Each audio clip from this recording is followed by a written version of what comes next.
Très content de faire le stream de la tier list de ces personnages là parce que voilà quoi, c'est juste ma série préférée après tout.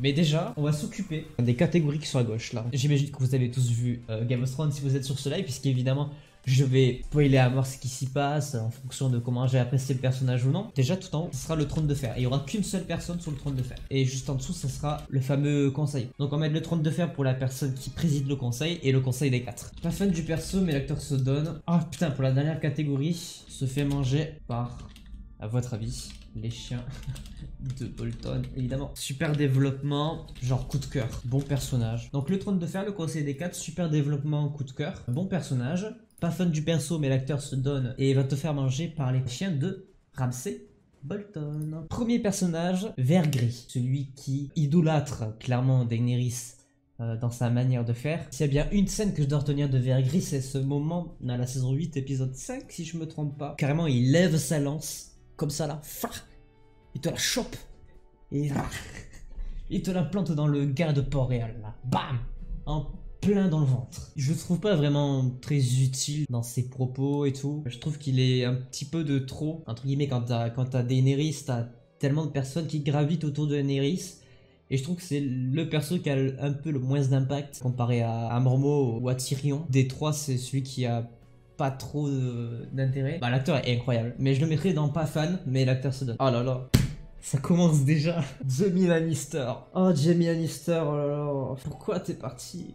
Pourquoi t'es mort, mec? Il mériterait sa place dans le conseil des 4. Le personnage de Jaime Lannister, c'est un des persos que j'aime le plus. Enfin, moi, c'est un personnage très coup de cœur. Il est tellement charismatique, tellement intéressant, tellement important. L'acteur, il est incroyable. Nicolas Coster-Waldau, il est fou. Pour l'instant, je vais le mettre dans la catégorie coup de cœur, mais putain, ça commence. Deuxième personnage, c'est déjà Jaime Lannister. Il est trop bien. Le prochain, c'est le roi Baratheon, mais comment il s'appelle? Il sert à rien, le gars. Le gars se fait tromper, le gars se fait tuer, le gars ne sert à rien. Il est sympathique, tu vois. Il est bon vivant, mais c'est le Baratheon le moins utile de la planète. Il a servi à rien, le gars. Il est posé sur un trône, il se tape Cersei. Je crois que ses gosses c'est les siens, c'est pas les siens. Sympa mais sans plus pour Robert Baratheon. Oh, Baelish. Oh là là, Baelish. Oh, il est détestable au plus haut point. Il a retourné tout le monde contre tout le monde, ce perso. Baelish, je dirais coup de cœur. C'est un personnage méchant. Du coup, clairement, il est pas gentil, quoi. Coup de cœur dans sa manière de tourner les choses, dans sa manière dont il a réussi à tourner tout le monde contre tout le monde. Il a réussi à envoyer Sansa chez Bolton. Il a sauvé Jon Snow même à un moment donné, mais c'est particulier. Il est incroyablement fort dans sa capacité à être détestable. Comme il se fait avoir à la fin aussi, alors qu'il pense savoir tout gagner. C'est vraiment l'ascension, avant la chute, elle est incroyable. Ce perso est trop bien traité. Theon Greyjoy. Elle est un peu useless, la famille Greyjoy quand même, hein, quand tu penses. Hein. Dans sa rédemption, j'aime quand même ce personnage. Je trouve que c'est un bon personnage. C'est vraiment sa fin, quoi. Donc j'ai lâché une petite larme quand il est mort, quoi. Donc je dirais que c'est quand même un bon personnage. Et en parlant des Stark, Arya Stark. C'est pas un coup de cœur, j'étais très content, j'étais à peu près content de la retrouver. Son histoire autour des 100 visages, tout ça, c'est pas l'arc qui m'a le plus intéressé. C'est pas le personnage qui m'a le plus intéressé non plus. Par contre, j'ai adoré son duo avec le limier. Exceptionnel, vraiment, je trouve que c'est un des duos qui marque le plus de la série. Je trouve que c'est un bon perso, ça reste une belle histoire, mais je suis pas plus attaché que ça à Arya. Et décidément, on reste toujours dans les Stark. Bran Stark, l'arnaque de Game of Thrones. Pourquoi tu crois que je suis venu? Frère, tu vas pas me dire que t'étais au courant depuis la saison 1 que t'allais finir sur le trône. Arrête de te foutre de notre gueule, s'il te plaît. Je n'aime pas Bran Stark. Voilà, comme ça c'est dit, je le supporte pas ce personnage. Je le trouve tellement inutile. Tout ça pour qu'il finisse sur un trône qui n'existe plus et qu'il la foute à l'envers, entre guillemets, à tout le monde. On m'explique. Il laisse Jon Snow se barrer, soi-disant il est exilé, c'est lui qui est sur le trône et il laisse son frère partir. Allô? Espèce d'enculé. Vous avez compris, je ne suis pas fan de ce personnage. Et on continue encore sur les Stark avec Catelyn Stark. Je pense que de toute la famille Stark réunie, c'est celle que je trouve le moins utile avec Richon. Juste avant qu'elle meure, son cri, là, je l'ai trouvé assez un peu surjoué. Je la mets dans la même catégorie que Richon, sympa mais sans plus. Je suis pas particulièrement fan. Tant qu'on est dans les noces pourpres, je vais parler de Robb Stark. Et alors là, par contre, gros coup de cœur. C'est pas mon numéro 1 dans la famille des Stark, mais par contre, l'acteur est incroyable. Il est fou. En plus, il va jouer avec Kit Harington qui joue Jon Snow dans un film Marvel, Les Éternels. L'acteur est incroyable, j'adore vraiment. Moi, quand j'ai découvert la série, je m'attendais pas à sa mort. Je me disais, de tous les Stark, c'est pas celui qui peut mourir en premier. Et pourtant, si, c'est le premier qui clame. Je parle pas de Ned Stark, je parle que des frères Stark. Ils ont tué celui qui était le plus charismatique, le plus important, et celui qui avait la même conviction que son père. Tu sais, sa mort, elle est vraiment en mode, mais quoi?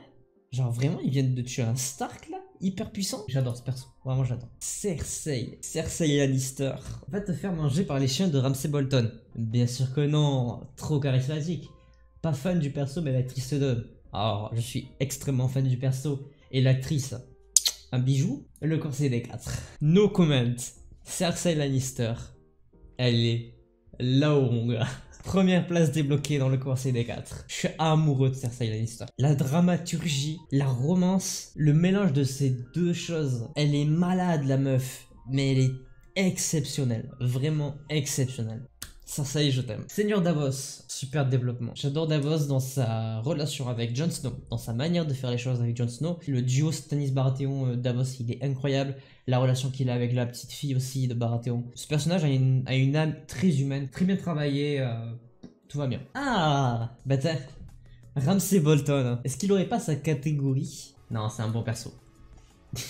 Premier degré, je mets Ramsay Bolton dans la catégorie bon perso. Ce personnage, on a envie de le crever à tout va. Mais c'est un petit peu comme Bellatrix Lestrange dans Harry Potter. T'as envie de la défoncer la meuf. Mais c'est un petit peu la même chose avec Ramsay Bolton. Faut être sacrément doué pour jouer un personnage aussi important, aussi méchant. De sa première apparition à sa dernière apparition, il est parfait. Alors lui c'est un Ramsay Bolton mais au-dessus. Déjà parce que c'est un acteur jeune, il a vraiment tout défoncé.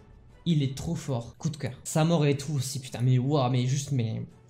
Geoffrey, chapeau, coup de cœur. Mélisandre, je trouve que c'est un personnage qui divise énormément, parce qu'il y a beaucoup de gens qui l'aiment, beaucoup de gens qui l'aiment pas. Au moins Jon Snow aurait eu l'occasion de l'avoir à poil. Tout le côté mystique, magie, moi j'aime bien, et c'est un des seuls personnages qui arrive à faire ça. Mélisandre, bah, c'est un bon personnage, voilà. Ah, là on va traiter de deux personnages totalement opposés pour moi, qui vont aller dans deux catégories, une en haut et une en bas. Le premier, c'est Jon Snow. Alors Jon Snow, la figure emblématique de Game of Thrones. J'adore Kit Harington. C'est un putain d'acteur. Je préfère juste prendre des petites pincettes, parce que... Allez, pas fan du perso. Je déteste Jon Snow. Comme ça, c'est dit, c'est cool. Je ne supporte pas le personnage de Jon Snow. Il est plat, platonique. Il n'y a pas plus platonique que le personnage principal de cette série. Je ne comprends pas comment tu peux donner à un acteur comme Kit Harington le rôle d'un personnage bipolaire, indécis et platonique. Jon Snow, c'est la figure emblématique de la série et le gars ne fait absolument rien. C'est mais déprimant quoi. Je vais me faire déchirer pour ça. Hein. C'est... Mais bon, je ne supporte pas Jon Snow. Jorah Mormont, coup de cœur. Jorah Mormont, coup de cœur dans sa relation avec Tyrion et Daenerys. Émotionnellement parlant, il fait chialer, sa mort, elle est mais d'une tristesse absolue. Une des morts les plus tristes pour moi. De souvenir, c'est celui qui m'a fait le plus chialer. Je voulais vraiment pas qu'il meure et ça m'a détruit. J'étais vraiment pas bien. Mais Jorah Mormont, oh là là. Je suis à deux doigts de le mettre dans le Conseil des 4. En fait, il mérite sa place dans le Conseil des 4. En fait, je suis désolé. Un personnage qui me fait chialer, moi, c'est en général carrément dans la catégorie du Conseil parce que c'est quelque chose qui me touchait particulièrement. Donc voilà. Alors, elle. Il y en a beaucoup qui la mettraient dans Va te faire manger avec les chiens de Bolton. Dans sa c'est un petit peu comme Baelish, mais un tout petit peu moins puissant. Mais dans sa manière de tourner les choses, dans sa relation qu'elle a avec la famille Lannister et comme elle déteste gentiment Cersei, c'est très très fort. C'est du pur génie. L'actrice, elle est incroyable. Mais c'est pas un personnage que je n'aime pas. C'est un personnage que j'adore détester. Après moi, les personnages détestables, c'est quand ils sont bien faits, c'est des personnages que j'adore. Tyrion Lannister. Allez, je pense que voilà. Top 1, juste là. Tyrion, c'est la figure de produit parfaite de Game of Thrones. Comment tu veux ne pas aimer Tyrion? La première scène où il apparaît, tu le vois chez la maison des Stark avec 3 katanas dans le lit. Le gars finit main de Daenerys, il finit main de Bran.